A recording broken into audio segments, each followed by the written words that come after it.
Annonceurs, entrepreneurs, promoteurs et chefs d'entreprise, choisissez dès à présent votre meilleur partenaire média, Ideal Production. Ideal Production est basé à Cotonou au Bénin. Ideal Production, le partenaire exclusif de Sika TV en Afrique.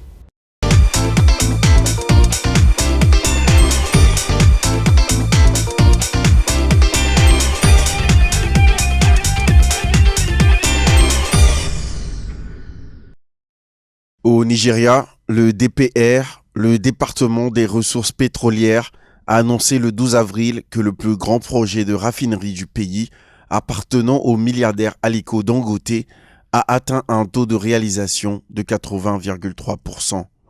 Une bonne nouvelle pour le secteur énergétique nigérian qui compte sur la mise en service de cette installation d'une capacité de 650 000 barils de pétrole par jour pour limiter ses importations de produits pétroliers et satisfaire la consommation domestique. La construction devrait être achevée avant la fin de l'année pour déboucher sur le début de la production au même moment. Le pays s'est résolument lancé dans un processus de réhabilitation de toutes ses raffineries et a encouragé les investisseurs privés à investir dans ce domaine de façon à faire du pays un exportateur net de produits pétroliers. Cependant, le DPR a relevé que plusieurs licences d'exploitation de raffineries délivrées au cours des 3 dernières années ont expiré. Au total, 32 licences accordées à des investisseurs privés dans le pays ont expiré au cours des dernières années. Selon les données fournies par l'organisation, 23 permis étaient encore valides en mars 2021 contre 44 en 2018.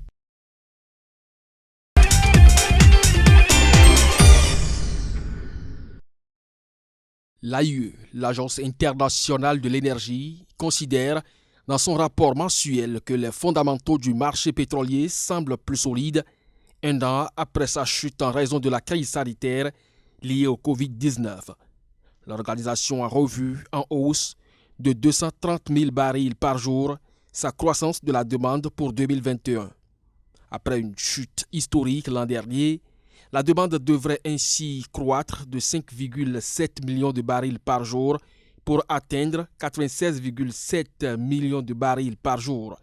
Faute de demande pour les transports notamment, les coûts pétroliers avaient chuté au début de la crise avant de se reprendre progressivement avec la reprise partielle de l'activité et des perspectives meilleures. Le baril de Brent de la mer du Nord évolue actuellement au-dessus de $60. Avec des perspectives économiques plus optimistes et les progrès de la vaccination, les membres de l'Organisation des pays exportateurs du pétrole et ses alliés, dont la Russie, vont en effet produire plus de brut. Mais d'après l'AIE, même en prenant en compte cette hausse, près de 2 millions de barils par jour de production supplémentaire peuvent être nécessaires pour faire face à la croissance de la demande au second semestre. L'agence ne craint toutefois pas une crise de l'offre. Elle note que l'OPEP et ses alliés auront encore 6 millions de barils par jour de capacité de production mobilisable, sans compter les 1,5 million de barils par jour de brut iranien actuellement bloqués par les sanctions.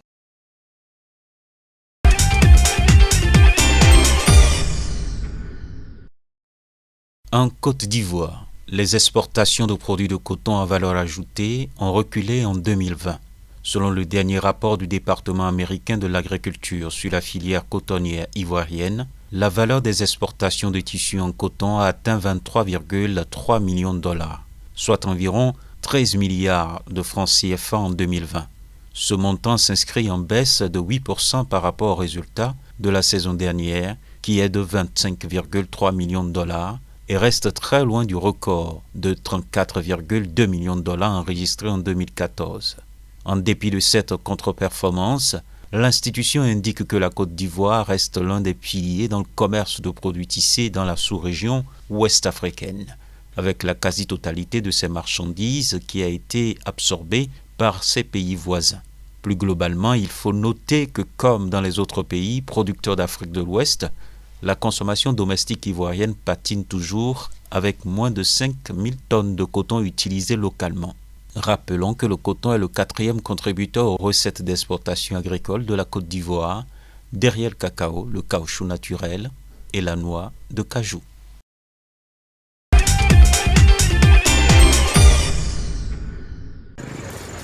L'État de Guinée-Bissau, par le biais de la Direction générale du Trésor et de la comptabilité publique, a pour la 2e fois levé le 13 avril sur le marché financier de l'Union monétaire ouest-africaine un montant de 23,100 milliards de francs CFA au terme de son émission d'obligations de relance du Trésor de maturité 3 et 5 ans, organisée en partenariat avec l'agence UMO à titre. La première ODR de la Guinée-Bissau remonte au 9 mars avec un montant de 16,500 milliards de francs CFA levé pour les mêmes maturités. L'émission des obligations de relance qui est lancée par l'agence UMO à titre en collaboration avec la Banque centrale des États de l'Afrique de l'Ouest vise à permettre à l'émetteur de mobiliser l'épargne des personnes physiques et morales en vue d'assurer la couverture des besoins de financement du budget de l'État dans le cadre de ses plans de relance économique afin de contenir les effets de la pandémie de Covid-19 et renouer avec les performances d'avant la crise sanitaire. Au thème de l'adjudication, l'agence UMO à titre a recensé 49,789 milliards de francs CFA de soumission globale provenant des investisseurs alors que le montant mis en adjudication par l'émetteur était de 21 milliards de francs CFA, ce qui donne un taux de couverture du montant mis en adjudication de 237,09%. Sur le montant global proposé par les investisseurs, le Trésor public de Guinée-Bissau en a retenu 23,100 milliards de francs CFA et rejeté les 26,689 milliards de francs CFA restants, soit un taux d'absorption de 46,40%.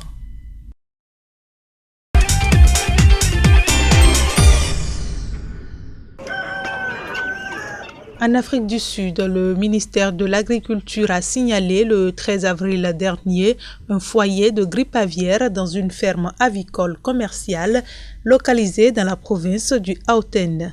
Cette influenza aviaire est liée à la souche H5 du virus et a déjà fait succomber environ 300 oiseaux. Dans un communiqué, les autorités indiquent que les services vétérinaires de la région ont mis l'exploitation en quarantaine afin de limiter la propagation de la maladie virale et travaillent actuellement pour déterminer l'ampleur de l'épidémie. En réponse à cette situation, le Botswana, 4e destination à l'export pour la viande de volaille sud-africaine, a déjà interdit le 14 avril, avec effet immédiat, les importations de volailles vivantes et de produits avicoles en provenance du pays. Selon certains observateurs, plusieurs autres voisins de la nation arc-en-ciel comme le Mozambique, la Namibie, le Zimbabwe et la Zambie pourraient également emboîter le pas au Botswana ces prochaines semaines. Ce cas de figure avait déjà été observé en 2017 avec l'apparition concomitante de 2 foyers de grippe aviaire dans le pays. Globalement, les pays d'Afrique australe absorbent 70% des exportations sud-africaines de viande de volaille. La grippe aviaire provoquée par des souches A du virus grippal est une maladie infectieuse affectant les oiseaux. L'infection peut causer toutes sortes de symptômes chez les oiseaux, depuis une maladie bénigne qui passe souvent inaperçue jusqu'à une maladie rapidement mortelle qui peut provoquer de graves épidémies.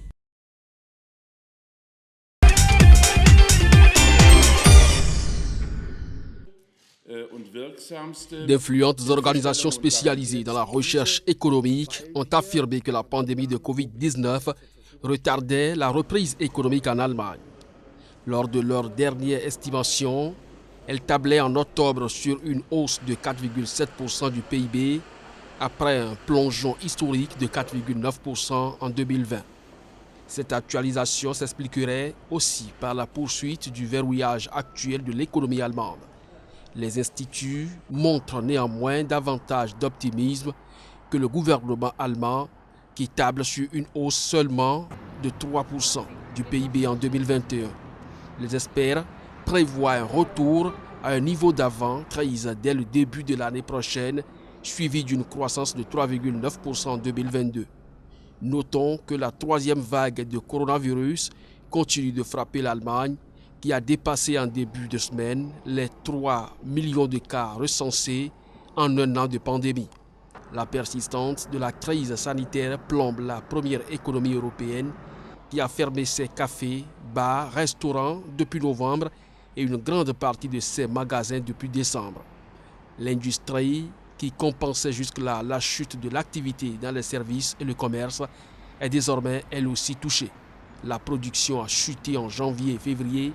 En conséquence, le pays devrait connaître une chute de 1,8% de son PIB au premier trimestre 2021, selon les instituts.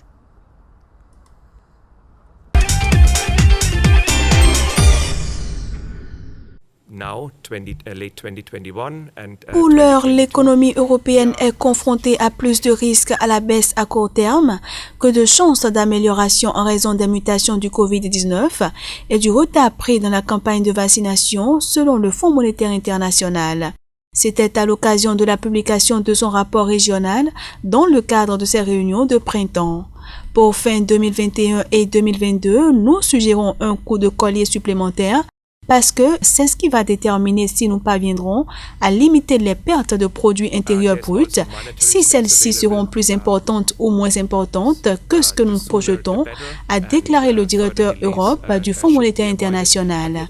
Un effort concerté sera énormément bénéfique pour tout le monde, a-t-il argué, relevant que l'Europe disposait encore d'un espace budgétaire si elle était confrontée à de nouveaux chocs. Le Fonds monétaire international table sur une croissance de 4,5% cette année en Europe.